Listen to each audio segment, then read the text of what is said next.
Hi, I'm Eric Bauza, and welcome to the Sarah O'Connell Show. Welcome to the Sarah O'Connell Show. Hi, this is Eric Bauza, the voice of Daffy Duck. Please subscribe to the Sarah O'Connell Show. Woohoo, woohoo, woohoo! Eric Bauza, welcome to the Sarah O'Connell Show. How are you today? I'm doing well. How are you, Sarah? I'm really good, thanks. And I'm really excited to speak to you. I've got a background in animation myself and comedy, and so we've got lots of exciting things to talk about. Excellent. I'm looking forward to it. So you are, of course, a 5-time Emmy-nominated voice actor and comedian, but I want to go all the way back. You studied at Centennial College in Toronto. What did you aspire to be when you were growing up? It's funny. I feel like just cartoons in general have always been, a love and a passion of mine, whether I'm watching them as a fan or having the opportunities like I have been lucky and blessed with to be working on some of these shows that I grew up watching. And I feel like almost everybody in animation says that or has that same kind of general feeling. But yeah, I've always just loved cartoons in general, specifically Looney Tunes. I think that there's a group of kids. You've either grown up on the Disney side of the fence or the Warner Brothers side of the fence. I was definitely more of a Warner Brothers kid.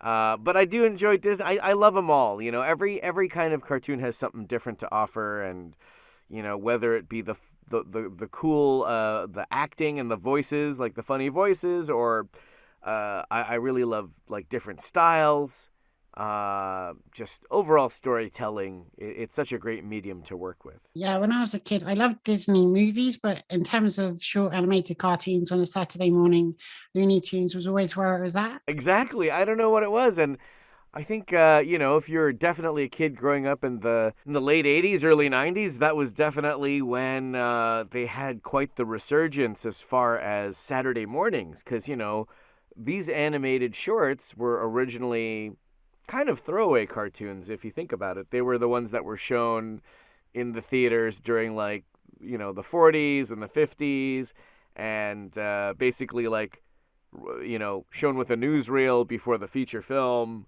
Kind of an afterthought. And I wonder, you always often wonder if those guys that directed these shorts ever thought they would have the lifespan that they've had.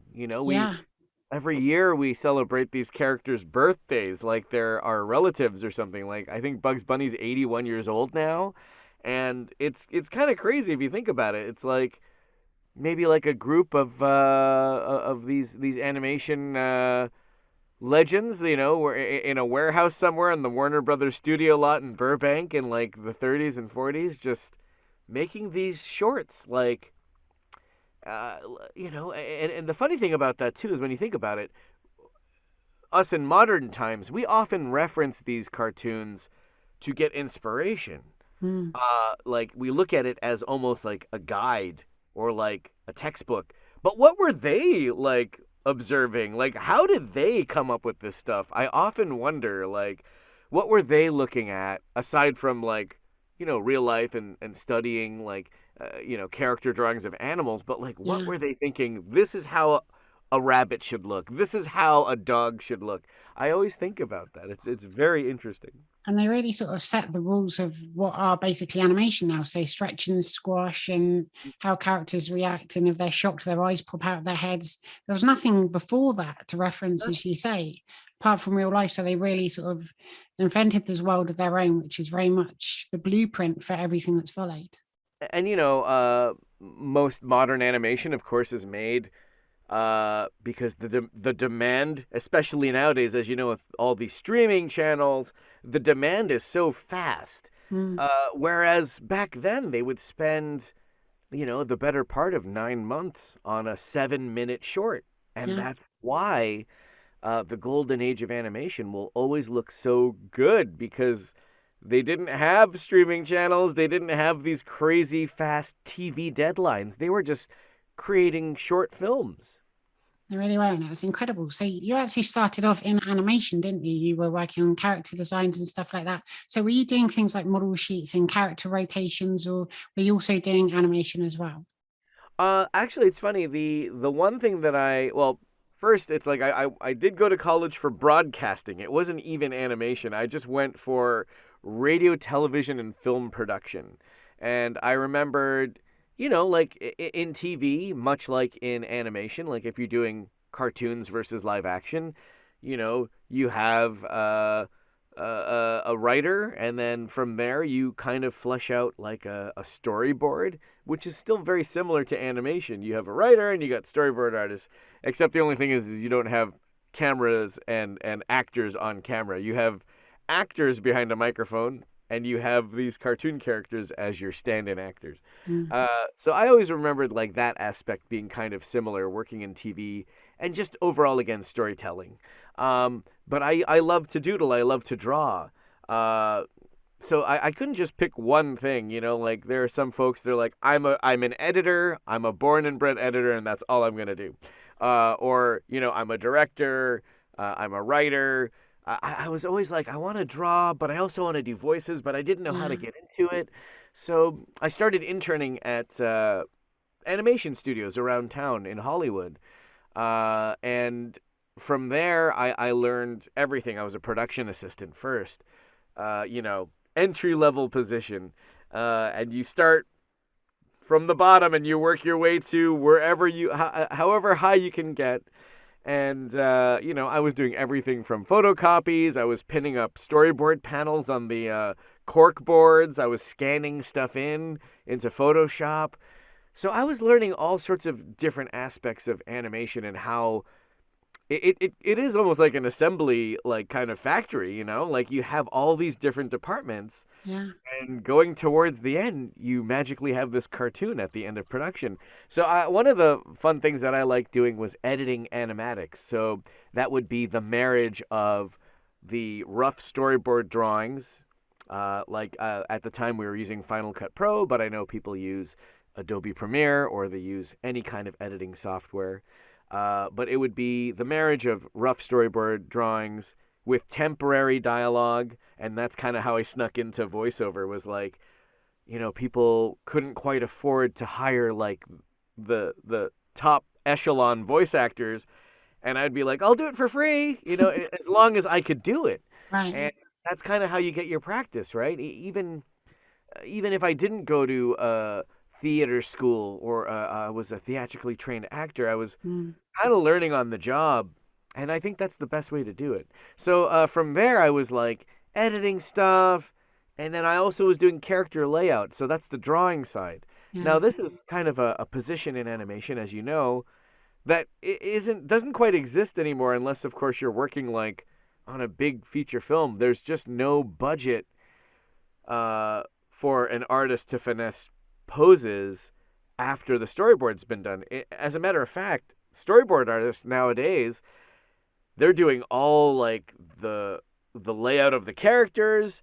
If you've ever seen a storyboard nowadays, they're almost practically animated. Yeah. Because in a sense, as opposed to doing something really simple and sending it overseas, either to the Philippines, Japan, China, Korea, India, Ireland, wherever they're, animating overseas, even in Canada, there is some lost in translation. Some things do get lost in translation. So the more information in pre-production you can give out, the less retakes you're going to have Yeah. when the animation comes back.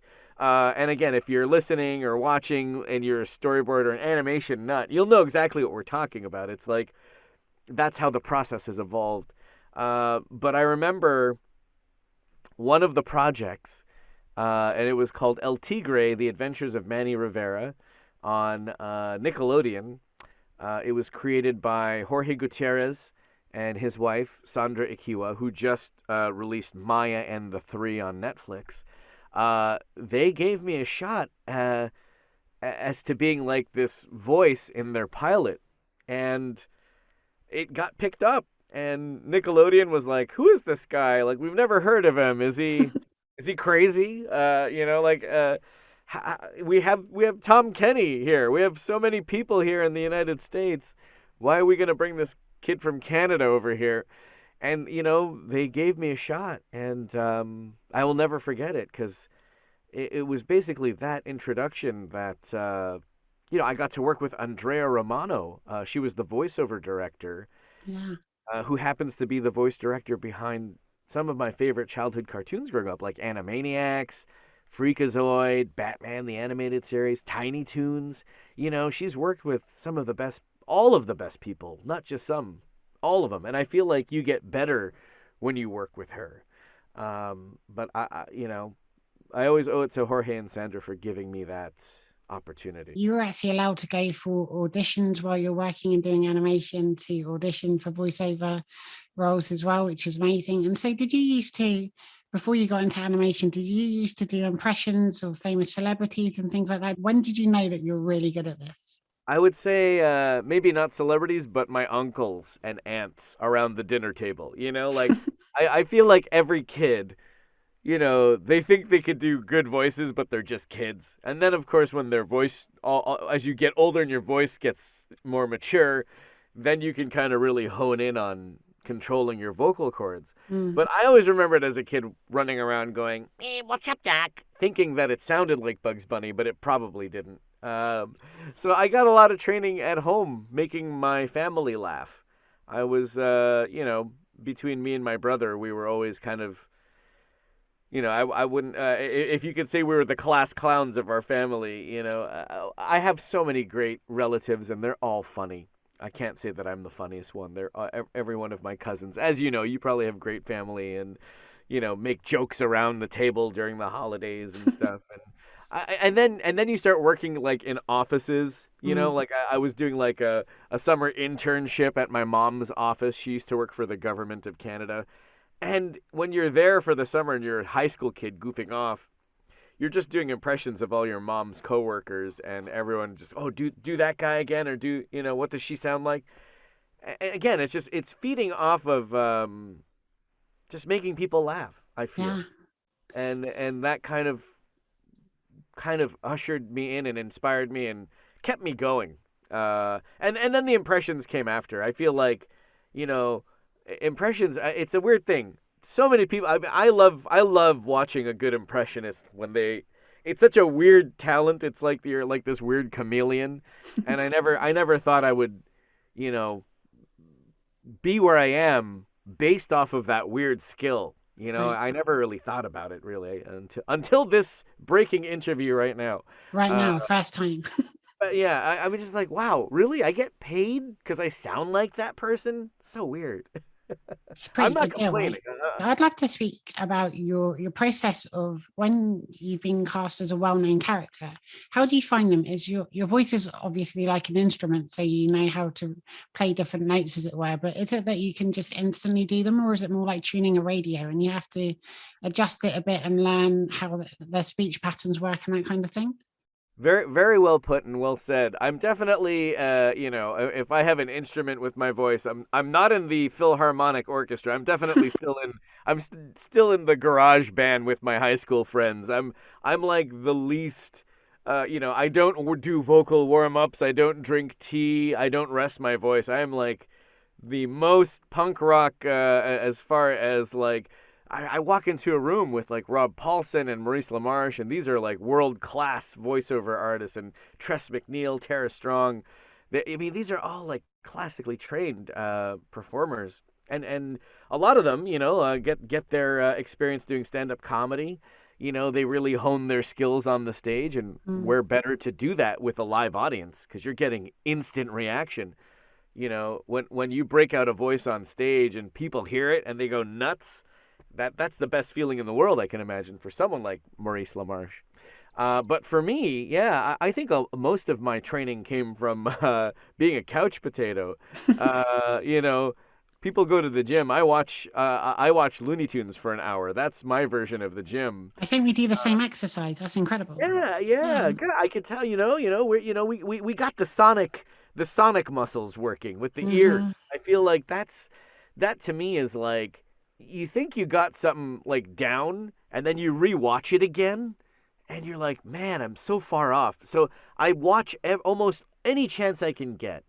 I will go back to the Blueprint, Mel Blanc, and like someone like June Foray, you know, and you listen to their performances, and they're just so like on like not even 10, but like 1,010. It's crazy how like powerful they were. Yeah. With their vocal performances. So I owe it a lot to the original shorts, for the voices and for how visual they were. Bugs Bunny and Daffy Duck, like they were the most expressive characters, it seems. Like when they were in pain, you could really feel it. When they were happy, you were like alongside with them. And when they were sad, they were like really over the top with it.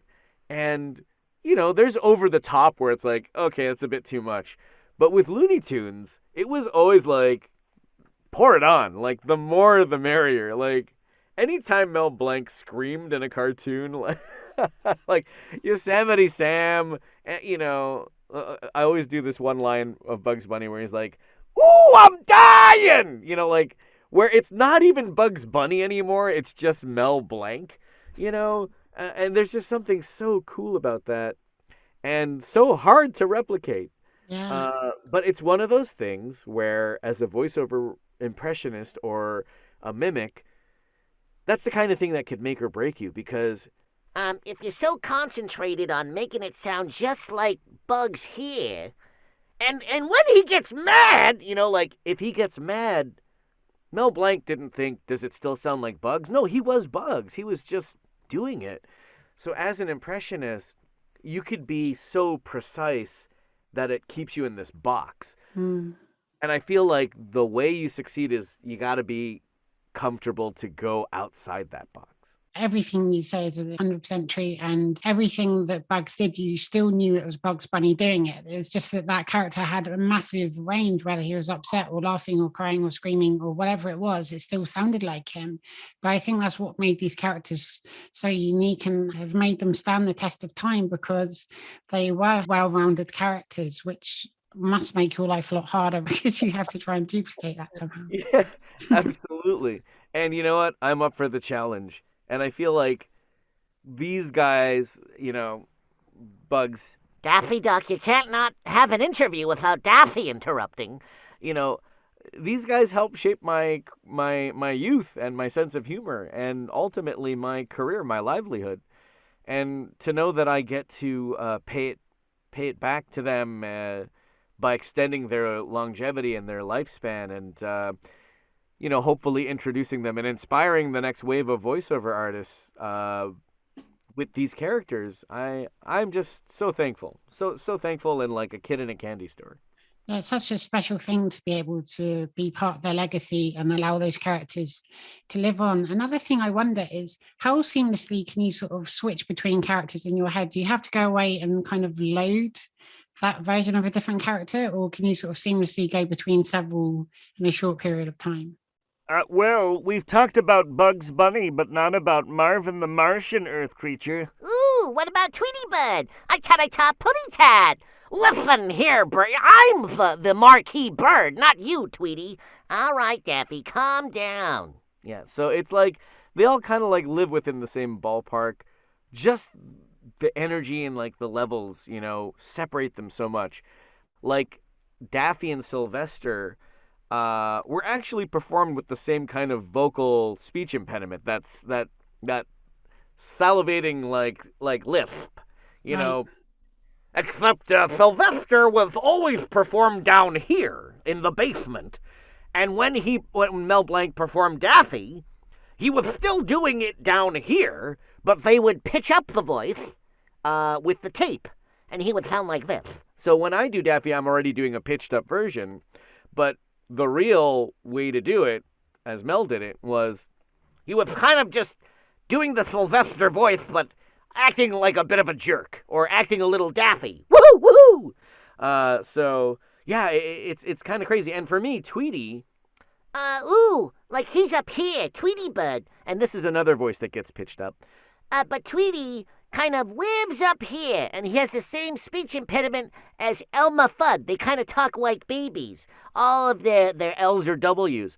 But if you lose the baby talk and kind of talk like this and add a New York accent, suddenly it becomes Bugs Bunny. Like like they kind of like live within the same range. You could say the same thing for, foghorn leghorn, and you lose the southern accent, and suddenly you add a French accent, and it becomes Pepé Le Pew. They have like the bassier kind of side to Mel Blanc's register. That was amazing. I'm a nerd, by the way, if you ever wondered, that was proof that I'm a nerd. So, Well, it's testament to how good you are too. I always think the best impressionists or voice actors, they can just go into these voices without even saying who they are, and you instantly recognize them. And even as you're saying them with some who have slight variations, I could still instantly tell each one, which is just credit to your incredible ability to really capture and bring these characters to life. Well, I really appreciate you saying that, and knowing that you've talked to so many different people in your life, you've heard so many different voices and different cadences, so like the differences between people and what they sound like. And yeah, I refer to these characters as people. They are. They have their own personalities, and they've lived for 80 years. They've done so many things. It's incredible just to see you do that live. It's amazing. Obviously, you're working on Looney Tunes cartoons at the moment, which is such a fun show. It's on HBO Max in the US, and it's on Boomerang in the UK if you haven't seen it yet. How did you first get involved? Was there like a lengthy audition process? I imagine billions of people wanted to do that. Yeah, absolutely. With any time they kind of roll out these characters in such a drastic way, there usually is an audition process. I think I've only ever auditioned for Bugs Bunny 2 times in my life within the span of 10 to 11 years. So the first one was in 2010 actually, when they were doing the Looney Tunes show. And that was a more modern, revisiting of the characters where they were Bugs and Daffy, taken right from the original shorts. There are some episodes where you just start and Daffy and Bugs are watching TV in Bugs' rabbit hole for no reason. They're just kind of hanging out watching TV. So they kind of took a page out of that kind of relationship and dynamic, and they made Bugs and Daffy roommates. So in that sense, they had auditions. I auditioned for, of course, when you're a voiceover artist and you're checking your email and you see an email from your agent saying, you want to audition for Bugs Bunny? Whether you can do it or not, you're going to do it. Just because, again, how often do they ask that question, right? So I went out for Bugs and Daffy. I didn't book it. But I'm glad that I tried. But they ended up casting me as Marvin the Martian, which to me is like there is no last place when you book a Looney Tunes character. They're all first place, blue ribbon cartoon characters. So I did Marvin the Martian for a handful of episodes, and between 2000, I'd have to say, I think 2011, 12, 13, 14. They did 3 seasons of Looney Tunes show, and then it was canceled. And then not too long after that, they had a reimagining of just, the idea was Bugs Bunny and a whole bunch of new villains and new characters, and it was going to be called Wabbit. But of course, you start animating Bugs Bunny, and you're like, but what if we do one short with Elmer Fudd? Just one. And even though the intention was to have new characters, they're like, well, we're doing this. Okay, we'll throw in an Elmer. And they're like, well, if we did an Elmer, what if we did a Yosemite? And then what if we added... And then it just became New Looney Tunes. It went from being called Wabbit to New Looney Tunes, and it had everyone. And then that was the first time I started doing Pepé Le Pew. And he was reimagined as like a James Bond spy, where, that's where it's almost like, okay, maybe his advances to his coworkers were immediately shot down by a very strong leading female lead, which was a nice change. and a good way to kind of reimagine Pepe Le Pew and still Yeah. have him as Pepe. I feel like there's and nowadays, of course, we could talk about this. This could be a whole other interview about woke animation and being sensitive to viewers and sensitive to the people that make the cartoons and the characters themselves. It's like, I don't think you should cancel someone like Pepe Le Pew. I think you could reform the character, and I think there's great ways to do it. And I don't think I think he deserves a bit better than being swept under the rug. You could do that with actual people, actual offenders, but I think Pepe Le Pew, if he were taken care of in the right way, maybe there could be a future for him. But who knows? Who am I to say? And I think it's just interesting to see these characters, these timeless characters who came perhaps from different times, and just see how they exist nowadays and Yeah. how they relate to the world today and how the world responds to them in different ways, perhaps. I think that's a really interesting thing too.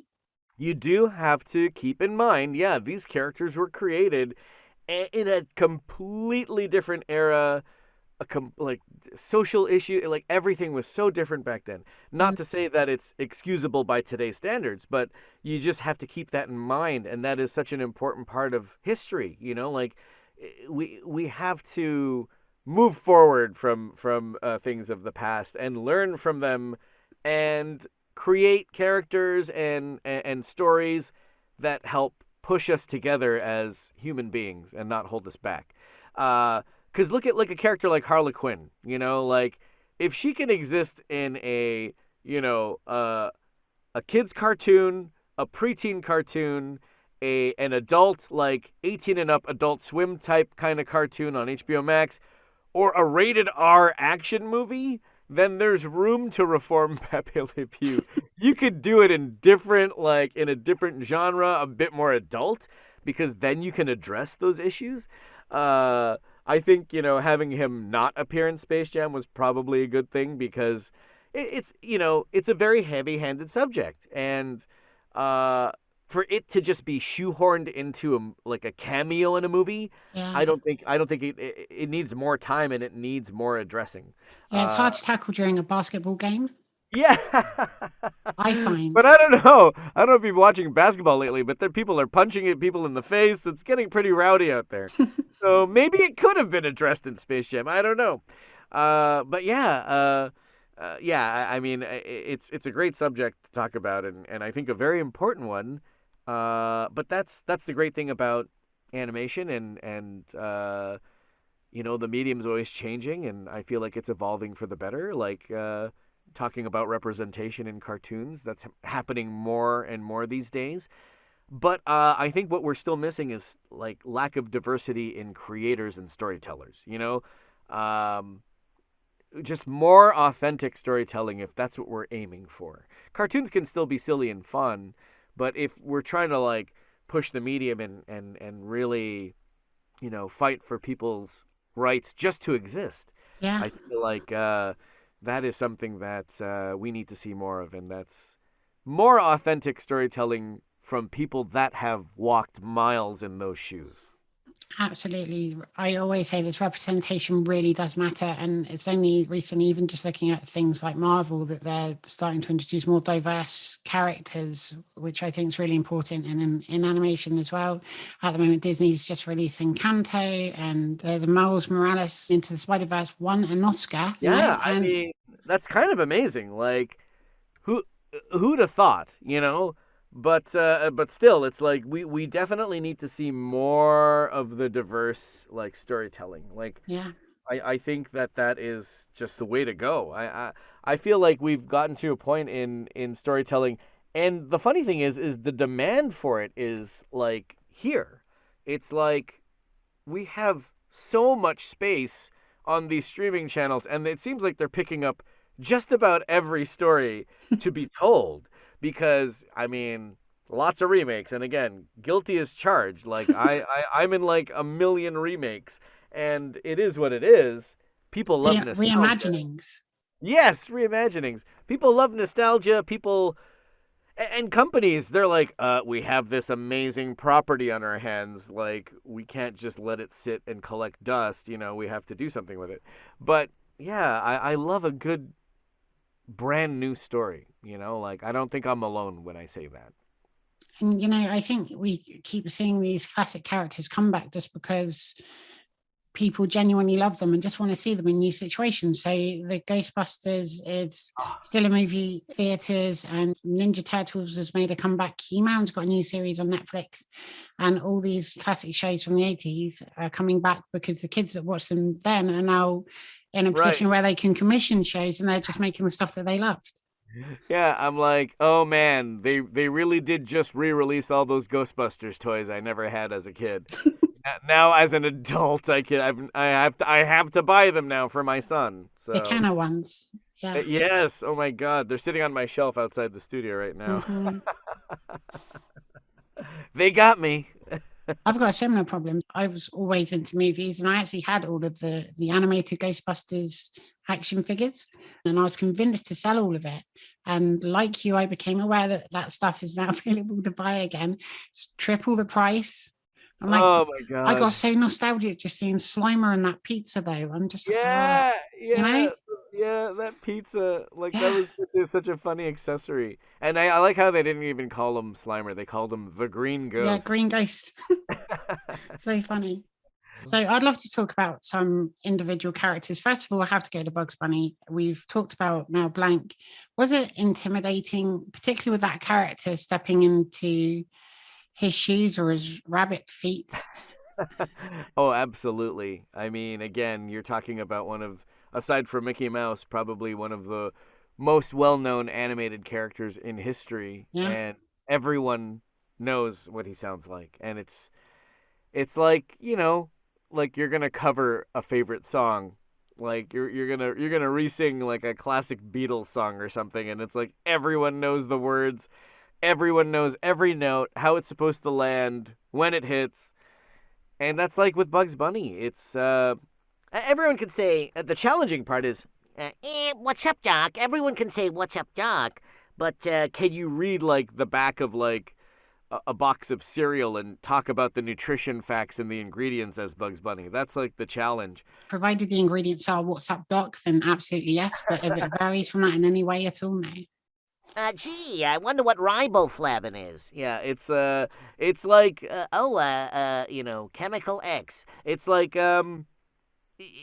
everyone knows the voice, everyone has seen the episodes, everyone knows the catchphrases, but we are performing scripts now that no one's ever seen, with the same kind of familiarity. Again, you're hiring a crew of artists and writers that know these shorts, so of course they're going to kind of harken back to a specific style, and that's what Looney Tunes cartoons is. It's like a direct kind of like, okay, we're definitely going back to the earlier versions of these characters, and there's an attitude and a way that they were done, because like The Simpsons, Homer didn't always sound like Homer as we know him now. Yeah. And same as Bart, and same as Marge, and Lisa, even Maggie. I know, well, Maggie's just, that's all she sounds like, right? She has the soother. But Bugs even had an evolution in his voice towards the end of Mel Blanc's career with Bugs. So it's really hard to not try to do all those other eras. Everyone likes the Chuck Jones era. Yeah. Like the more cool and like collected Bugs. But I'm doing the more lively, Like the Clampett kind of Bugs, the high energy one. And he's more of like a screwball in some of those. So it really is, like you said, fine-tuning an instrument. And it is very intimidating when you go out and say, I'm the voice of Bugs Bunny now. Everyone's going to be like, no, you're not. And I'm like, I am not, but I'm like, if Mel Blanc is Santa, I'm Mall Santa number 7. That's a responsible position to have. People got to know Santa's real, kids. You can't it's for the kids. It is, like, and the adults. and the grown-up kids, the Right. man-childs, yeah. If someone ever questioned Santa Claus to me, I'm like, well, he still visits my house. Have you just been bad for several years? What's going on? How much coal do you have in that stock? I know, right? I mean, it's not good for the environment. He really should get into wind farming. Yeah, I mean, if you're gonna do something that's modern and bad for the environment, go from coal to NFTs. I guess that's the trend, right? Is that? I think they're actually quite bad as well. It takes a lot of energy to, I don't understand the words I'm saying, but to mint them or something. Yeah, I don't know either. I'm like, I'll just stay away from it altogether. For the prestige, I'm like, what happens when your phone runs out of batteries? Where's your NFT now? It's gone. It's And you how better can you tell remember that. people about it? I know. It's like, hey, look at this. I own this, and it only cost me $8,000. It's a very good deal. That's nuts. I remember when you used to just be able to get JPEGs on your phone for free, but now they're very expensive. I remember Pogs. That was the JPEG Yeah. of my day. It's like, hey, look at this. It's an Alf Pog. Yeah. Have Alf on DVD. Needs Nice. to make a comeback. Instantly, I know you do Marvin the Martian, but Marvin was always one of my favorite characters. It was someone that didn't appear very often, but I don't know what it was. I love his voice, and I think we Yeah. need more Marvin. Yes, Earth creature. Marvin. Yeah, Marvin was only like in how many shorts? Like 4 or 5 original Looney Tune shorts Yeah. in the span of like 40 years. He was only in a handful of shorts, yet he sells the most golf covers for your drivers. Like he's the most marketable Looney Tune, arguably, of all time. And you know, it's funny because they had that Michael Jordan, Bugs Bunny, Marvin the Martian commercial for Nike, and for me that was like one of my favorite things ever made. Post the original Looney Tunes, and that's what ushered in Space Jam. And yet he's only in Space Jam for like 30 seconds. Poor Marvin. He's become like the joke of Space Jam, where he only appears for like a minute. But yeah, Marvin the Martian. I love this show, but it blocks my view of Venus. Therefore, I shall have to blow it up. Yeah, he's one of my favorites. Tweety Pie often sings in his cage before he goes off on these adventures. Do you love singing? Are you happy to do things like that? Would you do a musical? It is like the thing I fear the most. Mel Blanc was like, boy, talk about talent. He was so good at singing that he could make Bugs Bunny sound off key and it would still sound good. Like jokingly, every time Bugs would sing a song, he would kind of, I forgot one of the songs he sang, but he would have to go outside and like, la la la la la, like he would have to like readjust, like tune himself to a piano to kind of sing the song. And Tweety is no different. Tweety's adorable when he's in his cage. It's I'm a cute little bird in a gilded cage. Tweety's my name and I don't know my age. I don't have to worry, and that is that I'm teething here from that old putty tat. he's one of those characters that you wonder how. I mean, Mel Blanc, again, within his range, doesn't matter what voice he's doing. He's like pitch perfect every time. And if that's anything I need to work on with my own personal skill set, is probably take singing lessons. It wouldn't hurt. I feel like my neighbors probably wish that I would as well, which is outrageous. Although I think they like me singing because I always bang on the wall to like join in. Oh, Which is yeah, of great. course. Yeah, really supportive. So I really appreciate that. So one thing I wonder too is it easier to take over from an existing character and try and mimic them, or is it better to have a character that hasn't been explored before? Or is it actually harder doing that because you have to perhaps come up with 100 suggestions of how they could sound? Well, that's always like the bane of every voiceover performer's existence, is like they're that X factor. So you have the network and they're like, we want to pick up your show, and the creator's like, okay, I got these 5 characters, and this is this personality, this is that personality. I could hear them in my head, but and the network's like, well, I guess we got to do auditions. And then that's when the voiceover actor comes in and has to do their song and dance in the booth. And like you said, when Bugs Bunny comes out, everyone wants to try because everyone has an idea. But what is more frightening is like, here's a brand new character.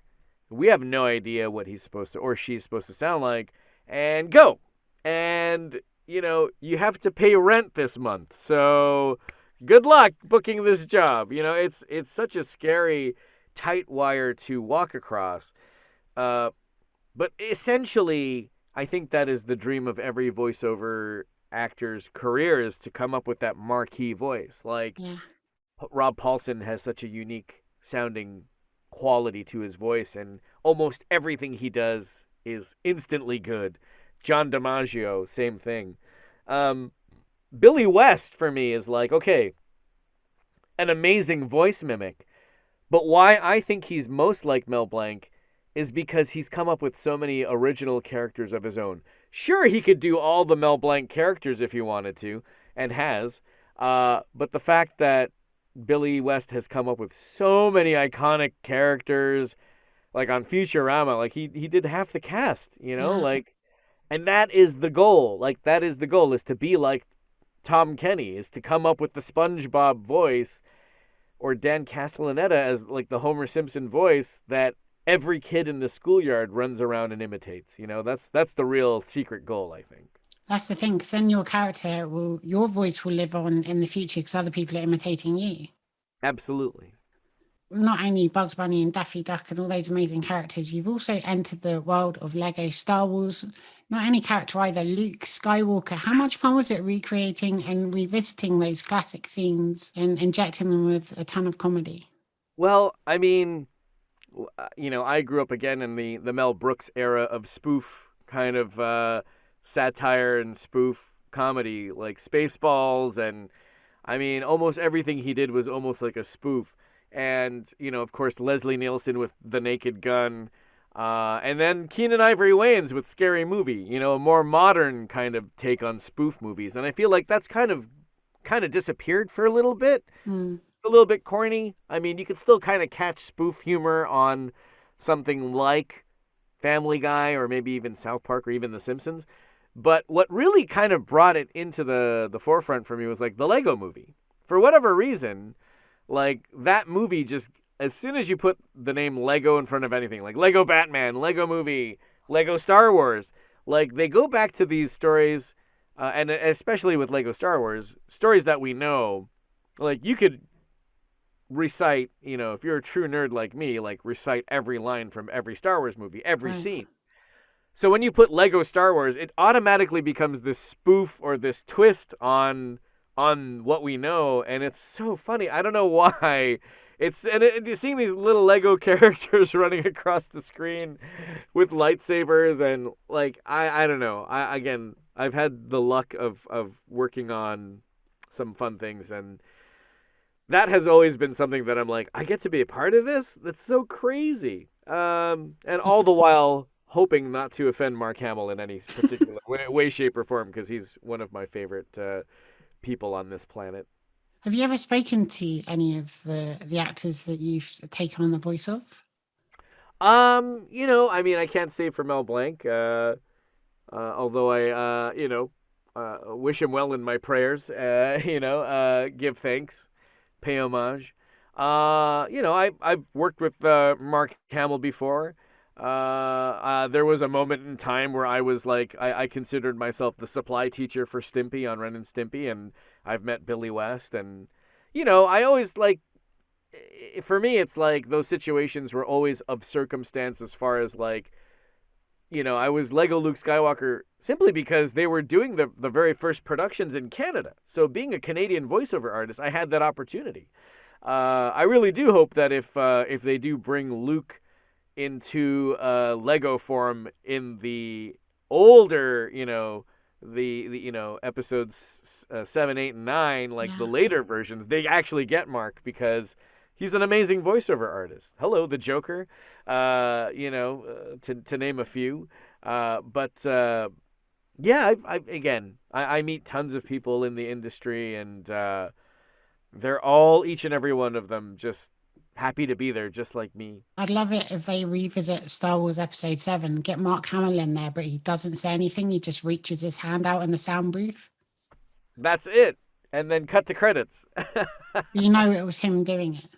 Yeah, of course. I mean, who else? Who else could pull off that beard? Not me. Someone with a lot of arm strength, I imagine. So you recently starred in Space Jam: A New Legacy, but you also, I understand, got to work directly with LeBron James from LA Lakers. So were you actually in the same recording studio? Yeah, this was pre-pandemic. I think I must have had at least 3 sessions with him in person, and possibly a 4th. But yeah, it was incredible because this is a guy, who's arguably one of the greatest to play the game. I mean, his stats and his numbers don't lie. It's amazing what he's been able to accomplish, and he's, aside from a world-class athlete, a family guy himself. He's got a great family. The amount of charity work that he does is insane. And then he still has time to produce a gigantic summer blockbuster movie like Space Jam: A New Legacy. So to get to be around someone like that is like just very inspirational. And he was so gracious and so nice. And,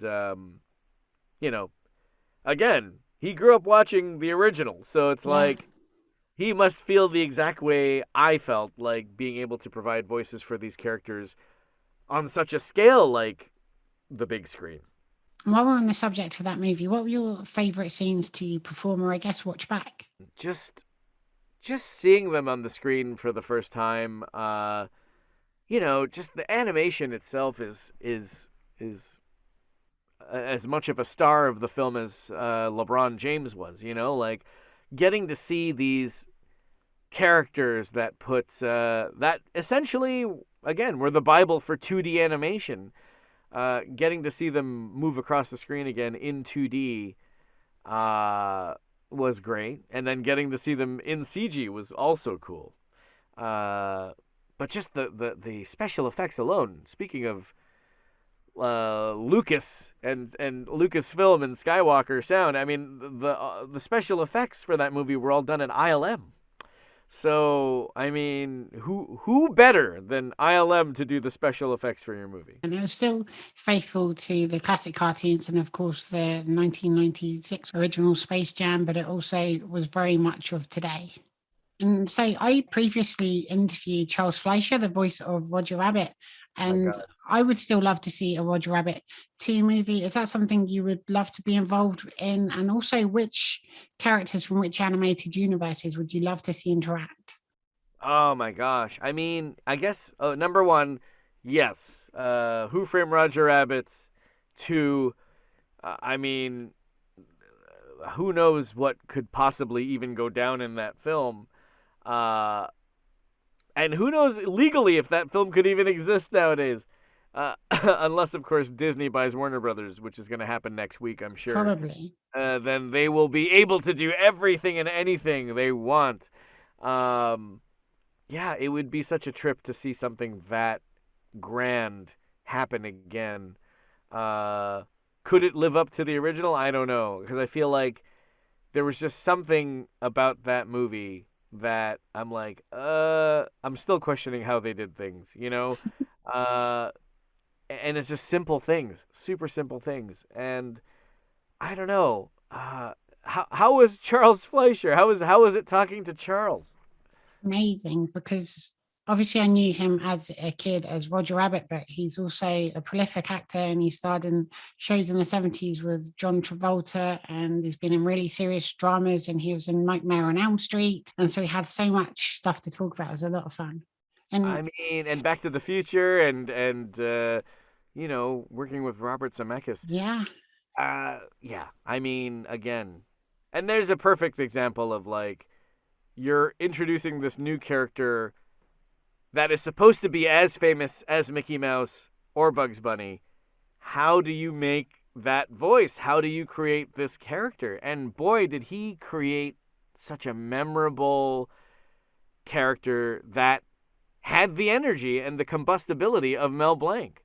When you hear Roger Rabbit, he is always firing on all cylinders. Like, he is just a powerhouse. And, that's what's going to make Charles Fleischer, he's a living legend already, but I mean, he's Roger Rabbit. No one else He can see. is. It's very true. And he's also an amazing artist and he's a scientist as well. We spoke about all that stuff. He's a fascinating person. So Wow. if you haven't seen that interview, I recommend everyone watching this goes to check that out I too. will. And fingers crossed for Roger Rabbit too, because I think you could obviously do every voice apart from Roger. Well, I mean, boy, oh boy, if that were to happen, I don't know what I'd do. My head would probably explode. I hope it doesn't. So you worked on loads of other movies too. I'll just list a few. You've been in several WWE crossover movies with the Flintstones.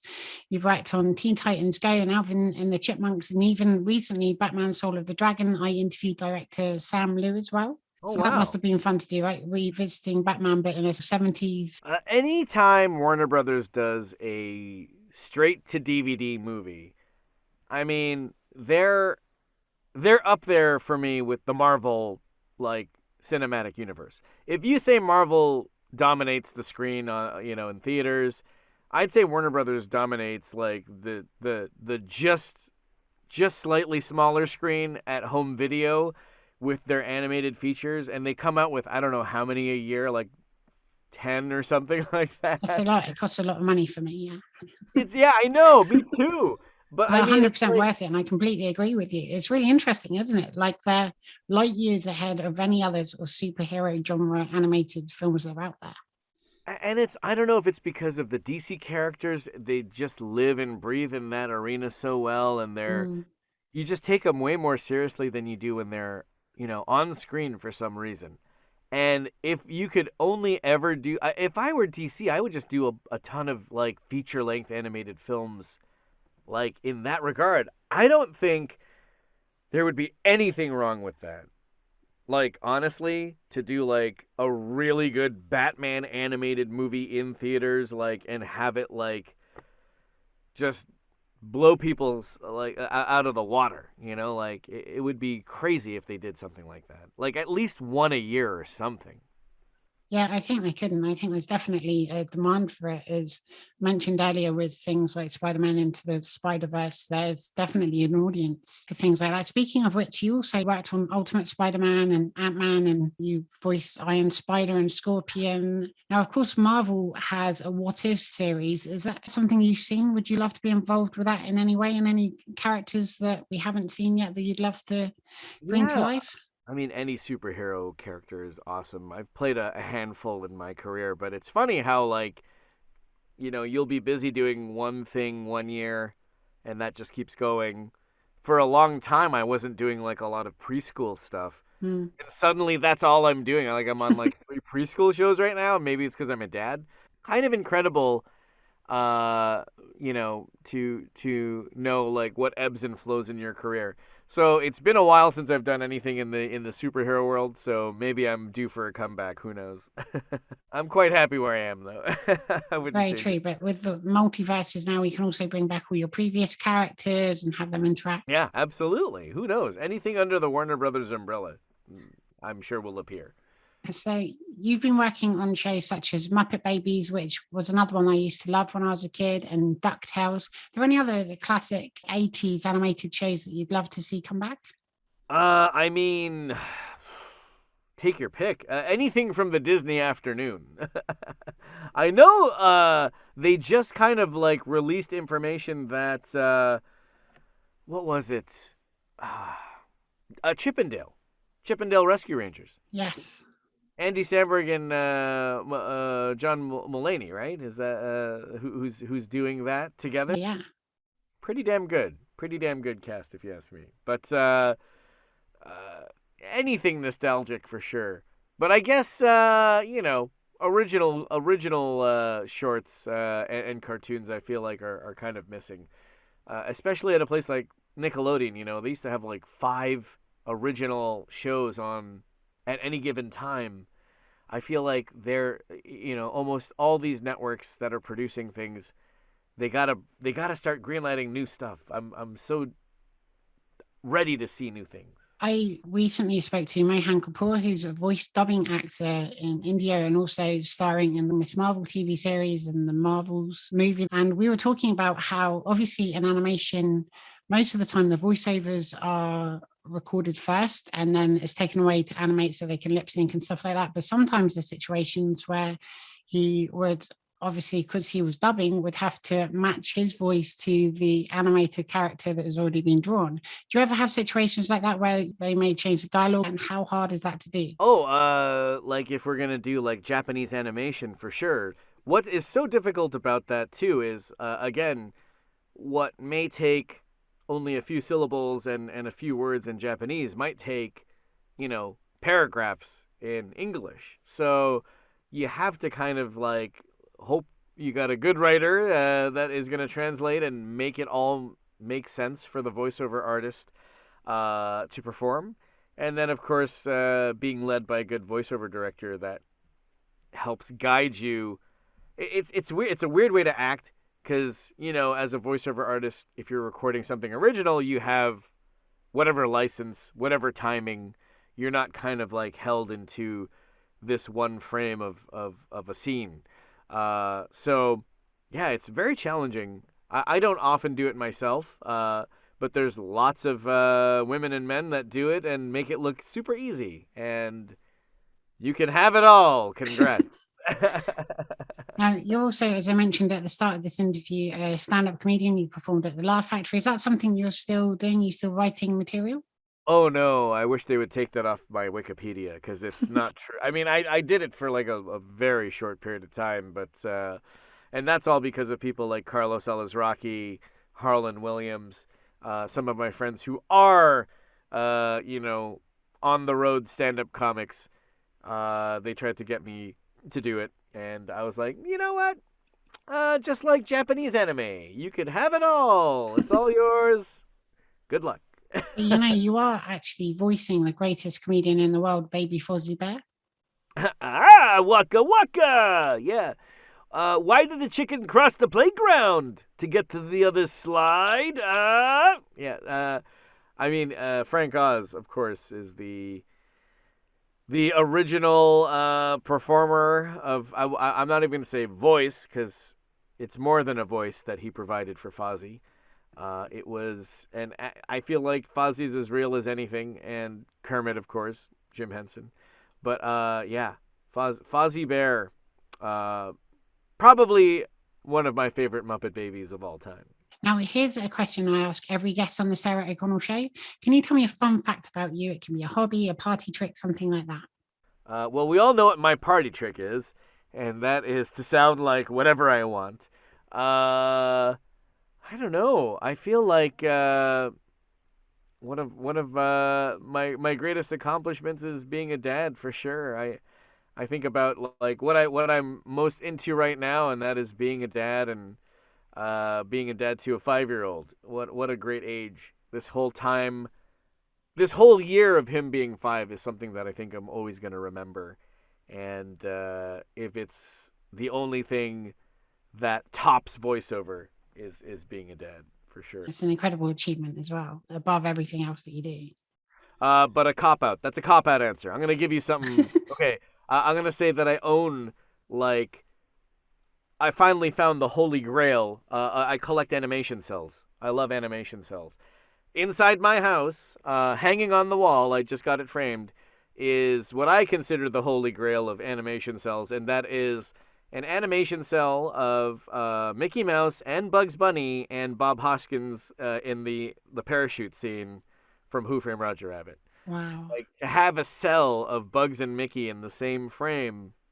I've been looking for that for 5 years, and I finally found it.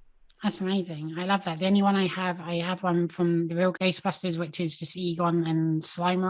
Nice. Great. I have a couple Ghostbusters as well. Oh, you did? I need to get more, but it's the kind of thing where I'd probably go without food and just have an entire film in my house and run past it to watch it. It's a slippery slope. It is, but it's one I really appreciate. And I've been talked out of buying some ridiculous. I nearly bought like a life-size Lilo and Stitch statue with a hammock and everything. Wow. But I didn't. Life-size. They were quite big. Where'd it go? Anyway, it doesn't matter. Just in the middle of the living room, you know? Yeah. I mean, why not? An item like that, I'm happy to walk around it or jump over it. It's worth You it. want people to see it, yeah. Like, Yeah, if I you think so. invested in something like that, you'd need to have it out all the time. You have to be born in the 1980s to appreciate about 98% of it. Well, I think I think I'm in the same boat. It's a good boat to be in. Daffy Duck was always one of my favorite characters, not only to watch, but also to draw. I just find it, I've probably drawn thousands of Daffy Ducks just on all of my school books, and I find it really satisfying drawing the beak for some reason. Yeah, it kind of looks like a hat. Yeah, Like if you have it bent the right way. exactly. Have you got any tips for anyone that wants to become a voice actor? I will give you the advice I got from Andrea Romano, and that is the acting should come first before the voice. You know, the voice will follow as long as the good acting is there. A lot of people think, you know, hey, you could get through the door for sure with funny voices, but what's going to keep you in that room is the good acting.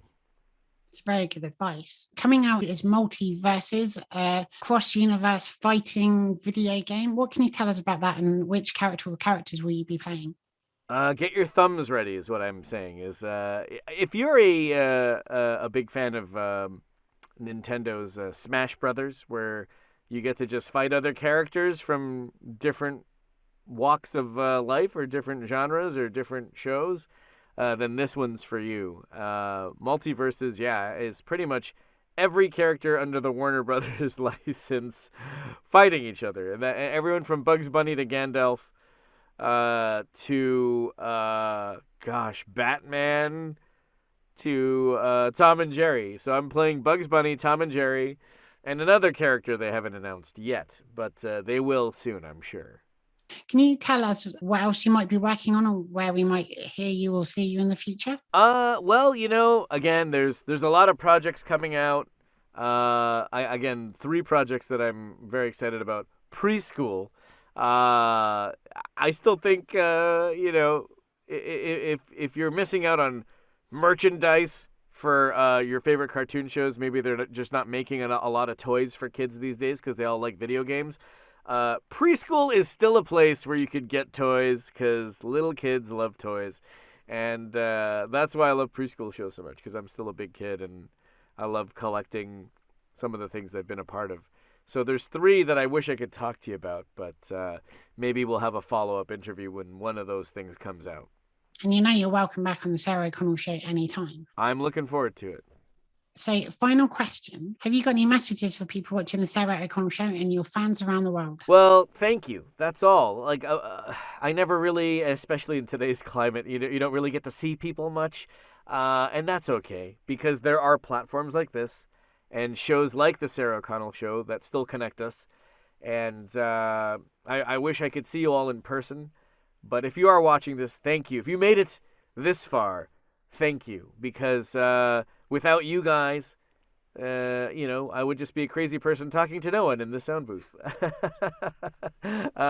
And to never give up. If you're an aspiring artist, whatever your passion is, even if you're not an artist and you have some kind of something that you're chasing or something that you love to do, just don't give up on it, and don't give up on yourself, because that's probably the worst thing you can do, is take yourself out of the equation. You'll always wonder, what if, you know, not Marvel's what if, but like, what if, like, if you just kept trying? What if like the next day was the day that you got that big break and you decided to, maybe it's not for me. You could do other things while you wait, but I'm just saying, don't give up on yourself. That's very good advice. Well, Eric Bauza, thank you so much for your time today. I've had so much fun chatting to you and celebrating your career and hearing you bring all these amazing characters to life, which I've loved since I was a small child. So thank you so much. Thank you. And that's all, folks. And thank you to everybody watching at home. Be sure to share, subscribe, give this video a big thumbs up, and leave lots of lovely comments. I'll see you all again soon for another episode of The Sarah O'Connell Show. Bye. See ya. Hi, this is Eric Bauza, The voice of Daffy Duck. Please subscribe to the Sarah O'Connell Show. Woohoo! Woohoo! Woohoo!